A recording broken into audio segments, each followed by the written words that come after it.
بہت سے لوگ یہ سوچ رہے ہیں کہ پاکستان سعودی گورنمنٹ کو کیا کیا آفر کرنے جا رہا ہے. تو یہ صرف مکہ اور مدینہ شریف کی سیکیورٹی ہی نہیں ہے.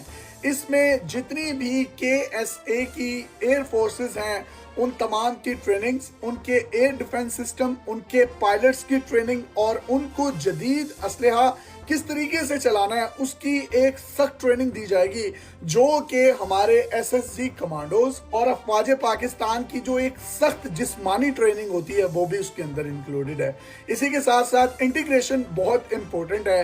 ٹریننگ کے بعد سعودی فوجیوں کو کس طریقے سے اسٹیٹ آف دی آرٹ دنیا کی ایک آرمی بنانا ہے. اس سے پہلے قطر نے امریکن پریزیڈنٹ کو اربوں ڈالرز کا جہاز دیا، ان کے لیے شاہانہ پروٹوکول محل سجائے گئے. ٹرمپ وہ رشتے کروانے والی آنٹی کی شراکت دار ثابت ہوئی ہے جو کہ اس رشتے کروانے والی آنٹی کے ساتھ مل کر کھاتی رہتی ہے لڑکے والوں کو کھاتی رہتی ہے، اور جب نکاح کی باری آتی ہے تو وہ کیڑے نکال کر سائڈ پر ہو جاتی ہے کہ نہیں، ہمیں آپ کا لڑکا جو ہے وہ پسند نہیں ہے. یہی حال ہوا کہ انہوں نے اربوں ڈالرز کے ان کو تحائف دیے اور اس کے بعد سیکیورٹی ان کو دے نہیں سکے اور آخر میں رولا ڈال دیا، ٹوٹ گئی تڑک کر کے. جب یہ گلف لیڈنگ کنٹری KSA کو بات ریئلائز ہوئی تو انہوں نے سوچا کہ کیوں نہ ایک اسلامک اٹامک پاور جو ہے اس کو یوٹیلائز کیا جائے، اس کو اپنا درینہ ساتھی بنایا جائے، اور یہ جو اسرائیل کی طرف سے خطرات ہیں یا دنیا کے دوسرے ممالک کی طرف سے جو خطرات ہیں ان سے نمٹا جائے.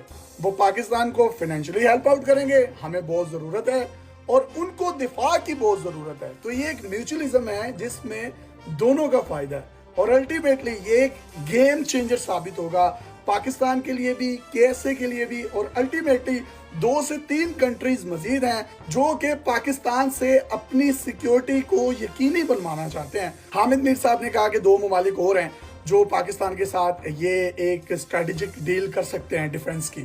تو کچھ لوگ کہہ رہے ہیں شاید وہ قطر ہے یا شاید وہ UAE ہے. اس کا فیصلہ تو خیر وقت کرے گا، لیکن پاکستان نے اقوام عالم میں اپنی دھاک جو ہے وہ بٹھا لی ہے. ایک وہ بڑے صوفی بزرگ تھے، صوفی برکت علی صاحب، وہ کہا کرتے تھے کہ وہ دن دور نہیں جب پاکستان کی ہاں میں ہاں اور پاکستان کی نا میں نا اقوام عالم کریں گی. تمام اسلامی ممالک میں ایک مشعل راہ کے طور پر، ایک رول ماڈل کے طور پر اور ایک لیڈر کے طور پر دیکھا جائے گا، اور یہ سب کچھ under the great supervision of field marshal Asim Munir صاحب ہو رہا ہے. تو میں یہی کہوں گا، میری جند میری جان جنرل عاصم منیر.